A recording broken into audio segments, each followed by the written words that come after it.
Ahora sí, estamos en línea telefónica con Martín Tetaz. Buenas noches, Martín, acá Francisco Gratoni y Bárbara Pereira te saludan. ¿Qué tal, chicos? Buenas noches, ¿cómo están? Todo bien. En primer lugar, agradecerte mucho la entrevista. Y recién comentábamos, hoy se dio a conocer el dato de índices de precios al consumidor de junio, dio un 1,2%. Más allá de lo que sabemos todos que implica un aumento de los precios, ¿qué significa un 1,2% de inflación?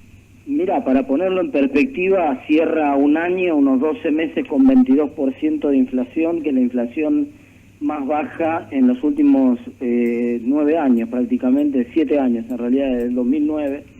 Pero al mismo tiempo es la sexta inflación más alta del mundo, o sea que Claro. El dato te está mostrando dos cosas. Te muestra que la inflación se frena, lo cual es una buena noticia para todo el mundo, pero simultáneamente te está mostrando que se frena en un nivel que todavía está muy alto.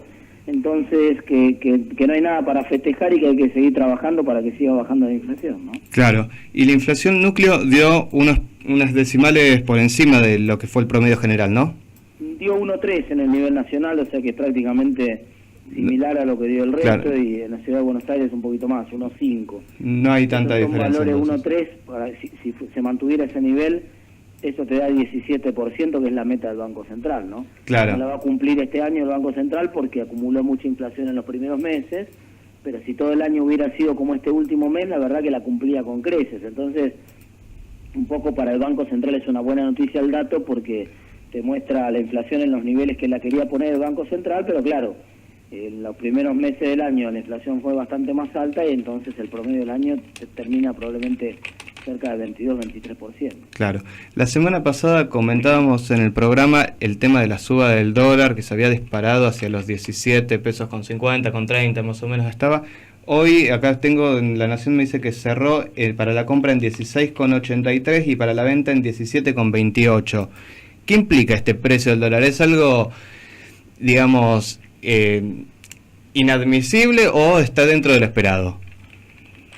Mirá, está debajo de lo esperado en realidad, porque la verdad que lo que se esperaba para este año era que el dólar tuviera un valor de 18 pesos en promedio, eso era lo que estaba previsto en el presupuesto, y eso era más o menos lo que tenía que ver con el nivel de inflación que tenía la economía. Ustedes piensen que el año pasado estuvo en 16 pesos el dólar, uno esperaba por lo menos un 20% arriba, que es más o menos la inflación del año. Entonces, si cualquier cosa que salía a 16 pesos el año pasado y sale 19, la verdad que llama un poco la atención, más bien que el dólar esté bajo. Lo que ocurrió es que el dólar durante muchos meses prácticamente no se movió y de golpe en 15 días subió un peso. Entonces mucha gente se asustó porque vio que subía de golpe, pero la verdad es que venía bastante atrasado, ¿no? Sí, y se comentaba mucho eso también. Fue bastante paranoica la reacción de la gente, que todos decían el dólar está planchado en 16, está planchado en 16 y crece, y nos agarramos la cabeza porque crece.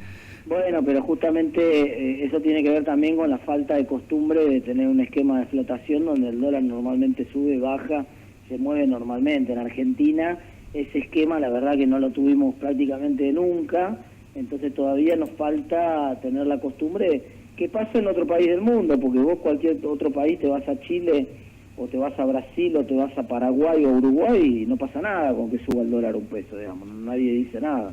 Pero bueno, acá todavía estamos sensibles por otra época en la cual cada suba implicaba que se venía todo abajo, ¿no? Claro. Y con respecto al crecimiento económico, los famosos brotes verdes de los que habla el gobierno, ¿que realmente existen? Hay algunos informes del estimador mensual económico que dan referencia en que algunos sectores están mejorando, pero eso, ¿realmente tiene un significado valorativo en lo que es la economía o son simples pequeños brotes verdes? Hoy la economía está creciendo de manera mucho más pareja que hace 6 o 7 meses atrás cuando se hablaba de brotes verdes, ¿no? Más bien hoy hay un bosque verde. Ajá. Lo que pasa es que no crece a la velocidad o con la fuerza que muchos quisiéramos, ¿no? Es decir, a nosotros todos nos gustaría que la economía estuviera creciendo al 5, al 6%. La verdad que ahora está creciendo prácticamente en todos los sectores, la construcción está volando, el agro por supuesto está creciendo mucho, pero también está empezando a crecer la industria. Va un mes donde la industria pegó la vuelta. Recordemos que la industria tuvo 15 meses consecutivos de caída, con lo cual la verdad que la industria estaba muy golpeada. Bueno, en el último mes la industria también se recuperó la producción de autos, se recuperó la producción de alimentos. Entonces uno empieza a ver bastante más homogeneidad de la que había hace unos meses atrás. Primero van 3 trimestres consecutivos de crecimiento de la economía, con lo cual ya no hay discusión respecto a la reactivación, estamos creciendo. Ahora, el debate que sí está es, bueno, ¿cuánto vamos a crecer? ¿3% claro. Este año? Digamos, mucha gente dice, yo esperaba un poquito más, qué sé yo, que creciera 3,5, 4%. Bueno, la economía crece despacio, pero crece. Y con respecto a esta posibilidad que desde algunos partidos políticos se está hablando de, se viene el ajuste después de octubre, el ajuste después de las elecciones. ¿Qué hay de verdad en eso? ¿Qué hay de decir?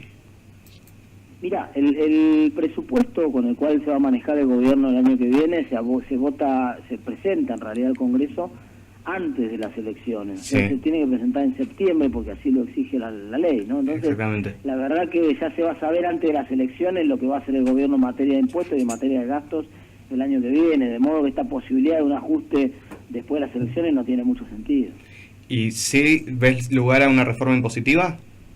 Bueno, el gobierno anunció que iba a trabajar en una reforma impositiva que seguramente se va a empezar a implementar recién hacia el otro año y se va a empezar a discutir después de las elecciones, pero ahí a lo que hay que tener muy presente siempre es que ni siquiera en el escenario político, que el gobierno tuviera una muy buena elección ahora en octubre, tendría mayoría en las cámaras, con lo cual cualquier reforma impositiva tiene que ser por ley, y entonces eso exige que la reforma esté bastante consensuada en el sistema político como para que pase el Congreso, ¿no? O sea, no hay ninguna posibilidad hoy de que el gobierno unilateralmente imponga ni un ajuste ni una modificación tributaria porque no tiene los votos en el Congreso para hacerlo.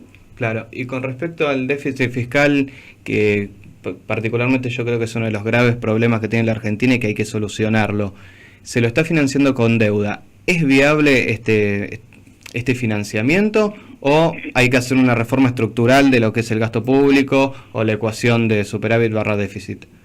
Mira, en la medida que ese déficit vaya bajando gradualmente, pero vaya bajando, y en la medida que la inflación vaya cayendo en la Argentina, es perfectamente sostenible, no hay ningún problema porque arranca la Argentina con un nivel de deuda externa relativamente bajo. Entonces, la verdad que no pasa nada, la deuda va a crecer por lo menos hasta el año 2021 y desde ahí va a empezar a bajar gradualmente. Entonces, sí, pero claro, esto exige que el déficit vaya cayendo de manera sistemática. Así que uno vea que todos los años, por crecimiento o porque empieza a ser más prudente el gobierno en el manejo de su política fiscal, empiece el déficit a caer. Para este año la meta del gobierno es que sea 4,2%, es muy probable que la cumpla sin problemas, inclusive es probable que la sobrecumpla.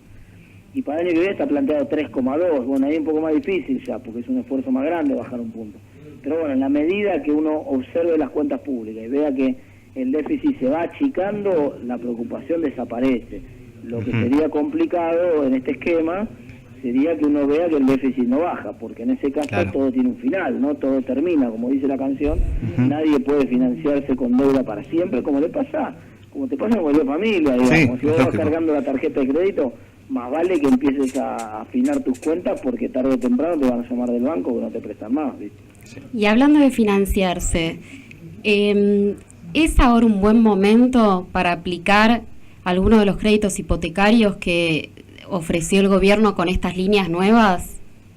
Mira, es un excelente momento por lo siguiente, porque te agarra con precios de propiedades relativamente bajos en la comparación internacional. Pensemos que hace prácticamente 4 o 5 años en Argentina que no hay mercado inmobiliario por el tema del cepo, y entonces agarró el mercado inmobiliario bastante pobre, con lo cual es una cosa muy interesante poder comprar una propiedad con el mismo valor que hoy pagas un alquiler, ¿no?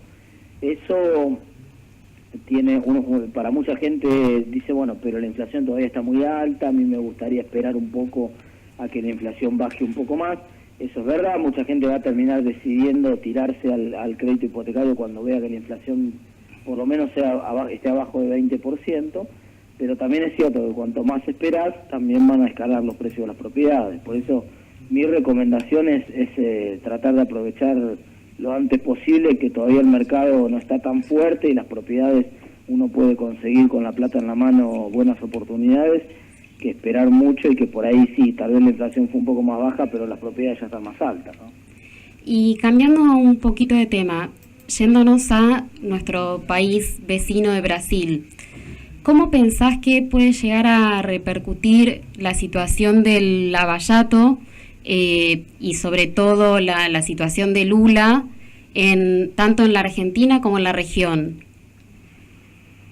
Mira, en el mediano plazo no cabe duda que es una gran noticia que la justicia avance, caiga quien caiga, ¿no? Le toque al que le toque. Es una buena noticia que uno vea que no es buen negocio robar y que la corrupción no es buen negocio y que sin importar cuán grande y cuán poderoso seas vos, tarde o temprano la justicia te va a llegar. Ese es un mensaje fabuloso para toda la región, porque por supuesto nos permite, bueno, trabajar mucho mejor y que los fondos públicos terminen en mejores escuelas, en mejores caminos y no en los bolsillos de 4 o 5 personas. Ahora, genera obviamente cierta inestabilidad en el corto plazo, sobre todo política en Brasil.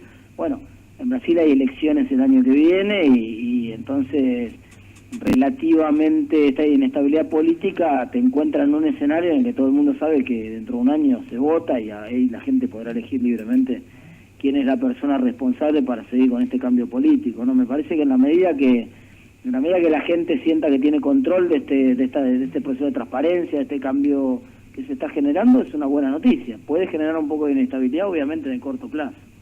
Bueno, Martín, te agradecemos muchísimo esta entrevista y la verdad te felicitamos por la labor que haces, que sos uno de los pocos economistas que sabe explicar de manera clara a la gente qué es lo que realmente está pasando. Te agradezco mucho el comentario, che. Te felicito por el programa. Muchísimas gracias. Hasta luego. Hasta luego.